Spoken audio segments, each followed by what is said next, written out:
fans, what's up turds, nerds, freaks, and geeks, and all that's in between? It's me, your girl Daisy Dame. Welcome to, or welcome back to, my channel. I'm genuinely blessed to have you here, and I hope you're doing as well, because you sure do look well, and my golly, it's so good to see you. We have our girl back there, don't mind her. I know that sometimes new subscribers will be like, oh my god, what is that? It's okay, don't worry. She's a friend. I wanted to discuss today the Idaho 4 situation. You guys know that I've discussed it maybe, I think 2 or 3 times on my channel so far. I just always feel like I really wait until I have something to add or something to say about certain topics, but I did want to touch on this one because it has been one I've been following since the very beginning, and you know, I just find it really interesting, really curious, and I hope you guys are doing so well. I really do appreciate getting to spend time with you guys.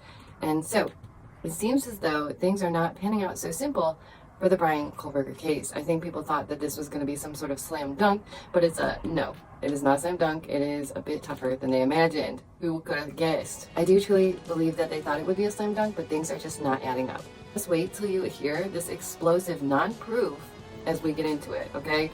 It's madness. Truth is, per usual, it seems like it's full of a lot of smoke and mirrors. And it's a far cry from, oh, everybody was just all home and sleeping in their beds and all was well, silent night. No, not even close. God forbid, you know, someone sneaks in the back of one of our doors at night. Hope that that person would have the best of the best out there to help them.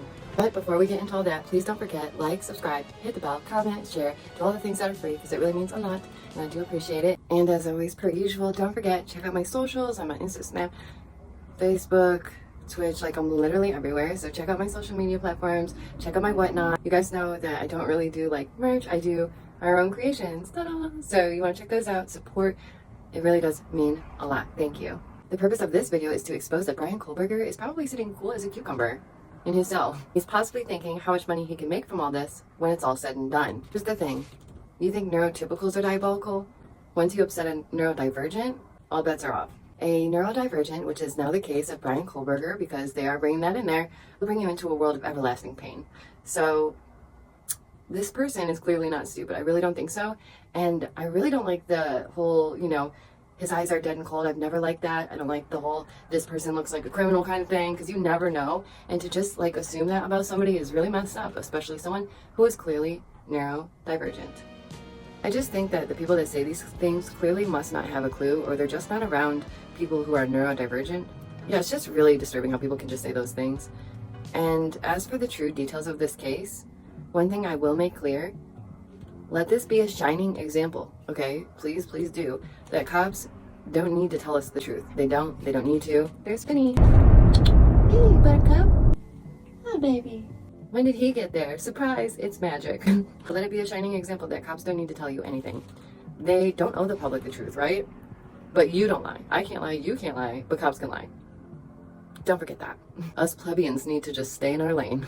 And if cops want to allegedly frame you, they better clip the proper frames and the right sounds, or their evidence won't come out quite right.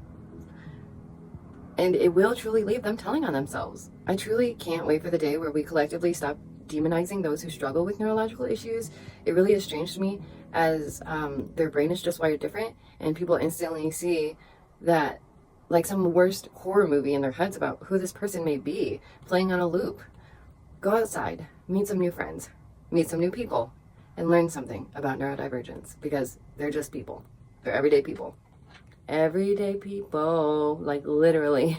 It's just really obvious to me that a lot of the masses have no clue what neurodivergence really look like, how they behave, and what struggles that entails. And that's just ignorance. Idaho 4 is truly taking center stage as one of the most watched and most dissected cases of our time. I do remember it fading for a moment, but only to return with a vengeance. And I will give you the shortest TLDR. And that would be that 4 Moscow, Idaho students lost their lives one night. The Moscow police want you to think that it was a silent night and the Ninja Kohberger had the ability to take on multiple people at once. Was it because the popular one was being stalked? Or was it the pretty one who liked to poke her nose where it didn't belong? Or was it the hippie flower child's mother's jet that did them in? It seems as though that if this were a game of Clue, everyone would have their reasons. It may be one of the hardest yet. Each person could have had their own haters for their own reasons, or their parents. And this is why, again and again, the public is purposely misled. And that should set off some alarm bells. Another point that's really important to notice is someone distinctly and purposefully missing from all the reports. And that is our dear friend, Bethany. Bethany. The one friend that Kohlberger's camp believes may have exculpatory evidence. Ain't that something? I wonder, how so? What we do know for sure is that 4 Idaho students were not sleeping soundly on that silent night, and that silent night was not silent at all. I don't think even the ones who returned home had planned on sleeping for a while anyhow. Clearly, Xana was up on their phone, people were up and doing things, but this night was truly deliberately cut short, and there's no pun intended in that one. Another curious part of this whole thing is the more Steve G talks, it makes me wonder, has he gone from super dad to running defense for the popo? And why would that be? Why would he purposely mislead audiences, those who are watching from around the world on YouTube? In fact, it seems he's done this purposefully a few times, yet he's the one that wants to get certain information out. It's just really curious. It does make you think that, Kim Mom from the start should be taken more serious. Or the strange post on Reddit, where it seemed like all the details were there. As for Steve, Mr. Flint and Steel, mind you, I'm not one to judge how a parent is going to grieve. It's not my place, nor could I even fathom how tragic this event must have been for them. But something just seems off. And another part is, why couldn't Brian give his alibi? Well, he did. What do you mean? He has given it. He said he was out and about for a late night drive, and that sounds to me like an alibi. And though there was no one there to say, yes, this is it, experts are really trying to let their title shine in this moment by the metadata that exists in his phone to tell us exactly where Brian was. Shouldn't that alone just make this whole thing fall apart? All Brian needs is for that one certain picture to show that one certain time, to show that he wasn't in the area. And if you didn't know, a lot of others associated with this case are all driving similar white cars that look just like that certain car. I no longer believe that this will take a Hail Mary to win this. I just pray that whoever is guilty is sorted out, and that they don't get the privilege of just slinking away or fake their sadness when they may have played a bigger role than the people think. We keep hearing about informants in this case. Brian wanted to work for the police. And how did Dylan get in a house of seniors and a junior? That just makes no sense to me. Well, like Steve said, these were the queens of King Road. And if she wanted to be on top, she was going to be in that house. It truly makes a lot more sense now. Was Dylan the informant, knowing that something was going on in this home, knowing that they might be doing some substances or delivering them or whatever it may be, or that somebody's poking their nose where they shouldn't? Because, informants, they really do play the game. They dress normal, they dress to fit in, they ingest the substances, and to some, they may have like the coolest role of a lifetime because they get to play both teams, the good guy and the bad guy. And another important part is, do you guys know how to become an informant or how one becomes an informant? Because usually it does consist of someone being in trouble first or some circumstance happening. I can tell you one way it happens is when the popo approaches you and says, I have this evidence, you might want to scratch my back, I'll scratch yours, and we'll be good to go. Just found that curious. We know for sure that Ethan and Xana were not home at 2 a.m. Brian's phone may not have been shut off, and it likely could have just been out of range. Convenient. The whole cause affidavit might be full of lies. It's really sad for the families to have to rely on these seemingly incompetent police. That's tragic. That's one of the biggest, saddest moments of this. The footage of these kids running on body camera right at the exact time that Ethan's mom said would be her darkest hour. There's just so many things in this case. It's no bueno. And God forbid one of the girls, maybe they do know something. I don't know what's going on, but the amount of twins being lost recently is super weird. Probably not related, but a sign of the times. I don't know. I just found that weird. That makes me think maybe Steve truly isn't so crazy. Maybe he just had to rely on people who just wanted their shift over with. I'm not sure. But we do know that plenty did know about this before 911 was even called. And I'm also in the camp of the call doesn't seem right. The cops seem to be there within minutes. Have you ever called 911? I have. And even when my loved one was passed out on the floor not waking up, it still took them 10 minutes to show up. We also know Dylan Jeff saw Xana now, laying on the floor / head by the wall, feet by the door. So none of the speculation of this door being locked or shut was correct, nor does it make any sense.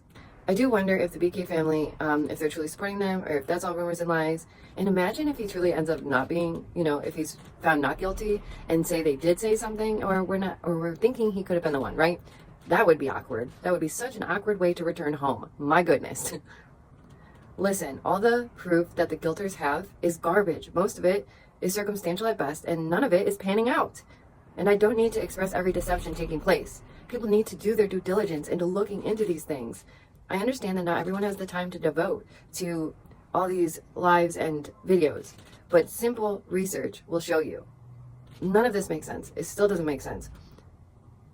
The fact that people still want to believe in these authorities shows just how manipulated the public can be, with the news and the media backing them up. Let this case show you two things. Cops can lie, and they do, and the media will parrot those lies. I believe there won't be a Hail Mary needed at this point. It's sheer neglect of the officials that will be their undoing. A lack of attention to detail, and maybe just the wrong motives. They are not protecting and serving, they are collecting and deserting. It's just a fact. What do you guys think about this case? Be honest. Are you a guilter or not? It's okay. Let us know in the comments down below. We appreciate all viewpoints here. You're entitled to it, and this is not an echo chamber. I can't blame anyone for wanting Brian to be the one so that this justice can be served. But if he's not, it's just not right to put someone in jail into their passing for no reason. What I will say is that this case is so strange, so curious. I would love to hear your thoughts down below. Don't forget, like, sub, hit the bell, comment, do all the things that are free. It really means a lot. I do have memberships. They're only $2 holla. That's it, y'all. $2 holla. So check those out in the description down below, where you'll find more goodies. Vote for free for CoverGirl so we can win $50K for freaking charity. Boop, boop, let's go. So amazing. Still in first place on all 3 that I've entered. And you guys know that I'm not someone that goes around entering all this stuff. I'm not someone that does these things. We're trolling for charity. It has a great purpose, a cause. Let's do this together. Thank you all for your time. I hope you have a great, safe day, and I'll see you again soon. Bye, guys.